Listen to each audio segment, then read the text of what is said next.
Once upon a time, in a house that wasn't spooky at all, lived a ghost named Boo. Now, Boo was a perfectly respectable ghost.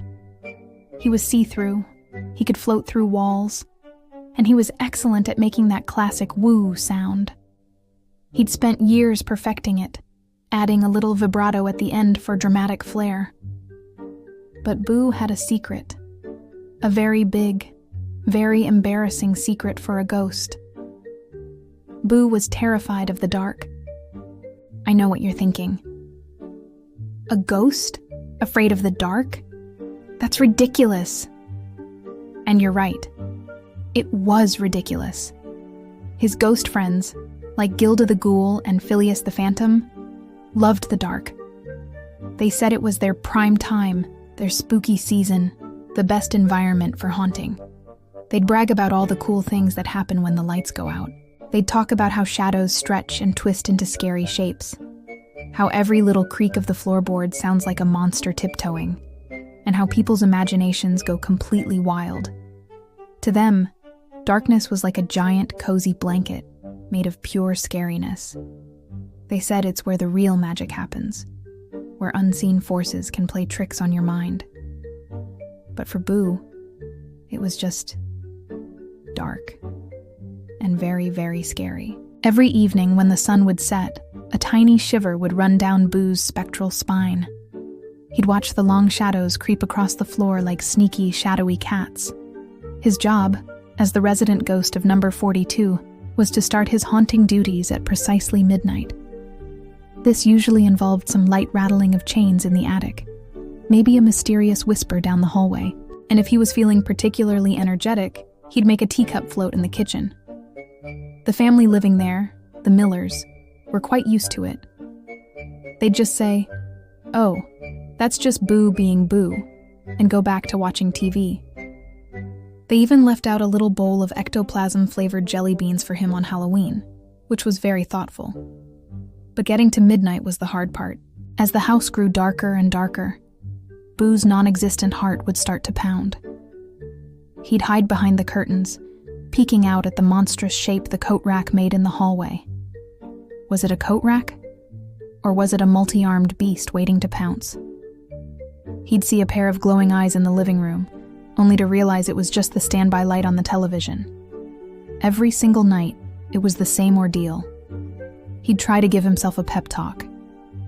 "Come on, Boo," he'd whisper to himself. "You're a spirit.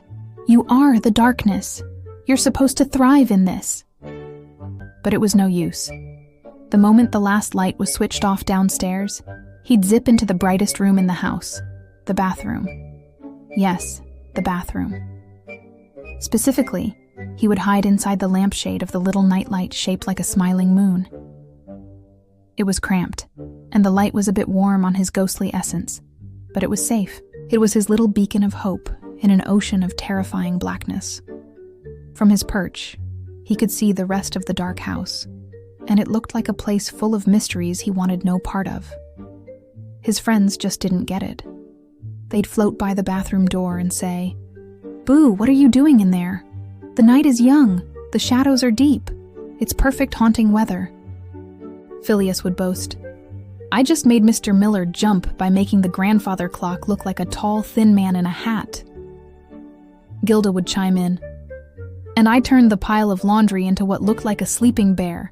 He screamed so loud." Boo would just sigh. He couldn't explain that the darkness didn't feel like his playground. It felt like it was playing with him. He felt that in the pitch black, something else was there. Something even spookier than ghosts. Something that fed on fear itself. Especially the fear of a ghost who was afraid of the dark. He swore that sometimes, in the deepest part of the night, the darkness itself would whisper back. It wasn't a friendly woo like his. It was a deep, rumbling sound that felt ancient and vast. It was the kind of quiet that was so loud it hurt your ears. He felt that the darkness was a realm all its own, and maybe, just maybe, he was an unwelcome visitor. One night, little Timmy Miller, who was 7 years old, got up for a drink of water. He tiptoed down the hall, holding his teddy bear, Sir Reginald. As he passed the bathroom, he saw the little moon nightlight flicker. He pushed the door open and saw a faint, shimmery outline huddled inside the lampshade. He wasn't scared. He just tilted his head. "Boo, what are you doing?" he asked. Boo nearly jumped out of his spectral skin. He slowly floated out of the lampshade, looking incredibly embarrassed. "Oh, Timmy, hello. Just inspecting the light bulb. Very important ghost business," Boo stammered. Timmy giggled. "You're hiding, aren't you?" he said. "Are you scared of the dark, too?" Boo couldn't believe it. This little human understood. He floated down to Timmy's level and nodded slowly. "It's just so dark," Boo whispered, "and full of stuff." Timmy nodded seriously. "I know," he said, hugging Sir Reginald tighter. "Sometimes I think there's a monster under my bed." "Exactly," Boo exclaimed. "And the coat rack in the hall. It looks like a tree monster." "And the curtains," Timmy added. "They look like long, skinny ghosts." They both shuddered. Then Timmy had an idea. "My mom says when you're scared, you should turn on a light. But you're a ghost. You're kind of made of light, right? You glow a little." Boo looked at his own transparent hands. He did have a faint bluish glow.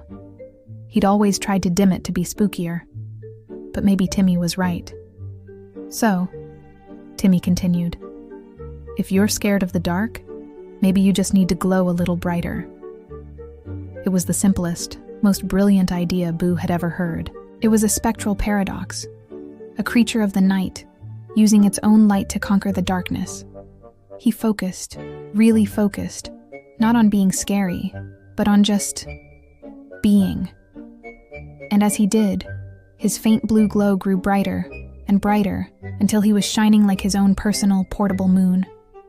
The dark corners of the hallway didn't seem so menacing anymore. The coat rack just looked like a coat rack again. From that night on, Boo became the bravest ghost on the block.